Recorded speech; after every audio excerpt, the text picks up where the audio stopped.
Surat permintaan mediasi dari Bupati Goa Husniata Lenrang dengan DPRD Goa sudah masuk ke pemerintah Provinsi Sulawesi Selatan. Sekretaris Daerah Sulawesi Selatan Jufri Rahman menjelaskan surat tersebut secara elektronik masuk ke dirinya. Namun Jufri Rahman mempertanyakan maksud surat tersebut. Menurutnya, persoalan tingkat daerah seharusnya diselesaikan secara mandiri. Permasalahan di kabupaten sebaiknya diselesaikan di tingkat kabupaten. Jufri Rahman menjelaskan Undang-Undang Otonomi Daerah sudah mengatur kedudukan pemerintah daerah dengan DPRD. Pemda sebagai perwakilan eksekutif merupakan mitra sejajar dari DPRD mewakili legislatif. Intinya adalah komunikasi. Ia pun menyebut tidak perlu ada kata fasilitasi karena eksekutif dan legislatif mitra sejajar, sehingga Pemprov tidak harus ikut campur. Jufri Rahman menilai Pemprov tidak bisa gegabah masuk dalam persoalan tersebut, sebab dirinya tidak ingin ada intervensi dalam konflik hubungan tersebut. Alih-alih melakukan mediasi formal, baginya baik itu Pemkab Goa maupun DPRD Goa mengedepankan komunikasi informal. Bupati Goa maupun legislator DPRD harus saling berbesar hati memperbaiki hubungan, sebab roda pemerintahan daerah berada di tangan Pemkab Goa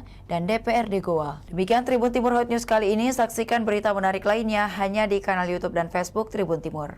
Download Tribun X sekarang, menghadirkan lokal menjadi Indonesia.